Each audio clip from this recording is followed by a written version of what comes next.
30 ఏండ్ల క్రితం ఎండకు ఎండుతూ వానకు తడుస్తూ చదువుకునే వాళ్ళు అక్కడి పిల్లలు. వాళ్ళ సమస్యను తెలుసుకున్న అప్పటి నక్సలైట్లు అక్కడ ఓ స్కూల్ కట్టాలని డిసైడ్ అయ్యారు. ఆ తర్వాత స్కూల్ కూడా కట్టారు. తాజాగా ఆ స్కూల్ పడేసి కొత్త స్కూల్ కట్టాలని సర్కార్ నిర్ణయించింది. అయితే నిర్ణయాన్ని వ్యతిరేకిస్తున్నారు గ్రామస్తులు.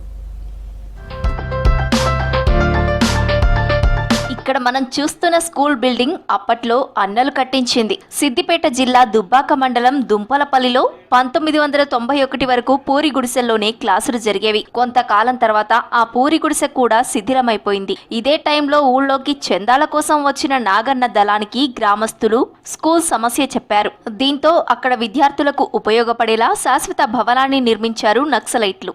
మరి చాలా చిన్న గ్రామం అయినా ఇక్కడ విద్యావంతులు చాలా ఉన్నటువంటి పరిస్థితి. మరి శ్రమదానం కింద పునాదులు, గోడలు మొత్తం గ్రామస్తులు ఎలాంటి డబ్బు పైసలు చేయలేకుండా శ్రమదానం కింద కట్టడం జరిగింది. మా గ్రామానికైతే స్కూల్ రూములు కట్టి పుణ్యం కట్టుకున్నారు. ఆ రూములు కట్టడం వల్ల ఇక్కడ దాదాపు 400 పైచీలకు ఉద్యోగస్తులు తయారు కాగలిగారు. ఈ గ్రామానికి, ఆ పాఠశాలకు ఒక మంచి పేరు ప్రఖ్యాతలు ఇప్పటికీ ఉన్నాయి. 1991లో పనులు ప్రారంభించి 1995 నాటికి పూర్తి చేసి స్కూల్ భవనాన్ని అందుబాటులోకి తీసుకొచ్చారు. అప్పట్లో ఈ బడి నిర్మాణానికి సుమారు 5 లక్షల రూపాయల వరకు ఖర్చయినట్లు తెలిపారు గ్రామస్తులు. బడి నిర్మాణంలో గ్రామస్తులంతా పనులు పంచుకున్నారు. ఎన్నిసార్లు నాయకులు వచ్చినా కానీ ఒక్క స్కూల్కు నిర్మాణం చేయకుండా గత నక్సలైట్లు శ్రద్ధ తీసుకొని ఇలా స్కూల్కు నిర్మాణం చేశారు. అట్టి స్కూల్ మొన్న మా ఊరి మాబడి కింద నిధులు మంజూరైన స్కూల్ తీసేస్తాము, స్కూల్ తీసేసి కొత్త స్కూల్ నిర్మిస్తామంటే కూడా అప్పుడు వ్యతిరేకించి, గ్రామస్తులు వ్యతిరేకించి వద్దు మా అన్నలు కట్టించిన స్కూల్ ఉండాలని చెప్పేసి దాని ముంగట దానికి అపోజిట్గా స్కూల్ కట్టమని చెప్పి దియద్దు అని చెప్పేసి మాకు ఆనవాళ్ళు ఉండాలని చెప్పేసి ఉంచారు.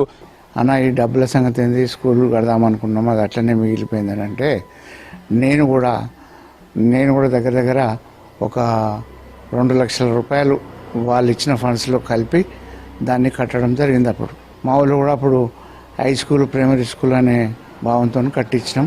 మేము ఏమన్నామంటే అన్నలు కట్టించింది పర్ఫెక్ట్గా ఉంది కాబట్టి వాళ్ళ పేరు చిరస్థాయిగా ఉండాలనేది కూడా గ్రామస్తుల కోరిక. నక్సలైట్లు నిర్మించిన పాఠశాల శిథిలావస్థకు చేరటంతో వాటి స్థానంలో కొత్త భవనం నిర్మించాలని విద్యాశాఖ ప్రణాళిక సిద్ధం చేసింది. మన ఊరు మనబడి పథకంలో భాగంగా G+1లో 4 గదుల నిర్మాణానికి ఏడాదిన్నర క్రితం 51 లక్షలు మంజూరు చేశారు. దీంతో పాత గదులను కూల్చివేసేందుకు అధికారులు ప్రయత్నించగా కూల్చొద్దంటూ గ్రామస్తులు అడ్డుకున్నారు. అన్నలు నిర్మించిన గదులను కూల్చొద్దని, అప్పటి అవసరాలకు ఆదుకున్న ఆ భవనాన్ని, ఎన్నో వందల మంది చదువుకున్న స్కూల్ను అలాగే ఉంచాలని కోరారు గ్రామస్తులు. మన ఊరు మనబడి పథకంలో భాగంగా ఈ పాఠశాలకి 4 అదనపు గదులు మంజూరు కావడం జరిగింది. అప్పుడు ఈ పాత భవన నిర్మాణానికి గ్రామస్తుల చందాలు, నక్సలైట్ల సహాయంతో నిర్మించడం జరిగిందని, దాన్ని కూల్చివేయడానికి వీల్లేదని చెప్పి గ్రామస్తులు కోరినారు. అందుచేత నూతన భవనాన్ని పాత భవనం పక్కన నిర్మించడం జరిగింది. గ్రామస్తుల నిరసనలతో బిల్డింగ్ కూల్చాలన్న నిర్ణయాన్ని విరమించుకున్నారు అధికారులు. పాత స్కూల్ బిల్డింగ్ కు ఎదురుగానే కొత్త బిల్డింగ్ నిర్మాణ పనులు మొదలుపెట్టారు. ఇప్పటికీ నక్సలైట్లు తమ ఊరికి చేసిన సేవలను గుర్తు చేసుకుంటుంటారు దుంపలపల్లి గ్రామస్తులు.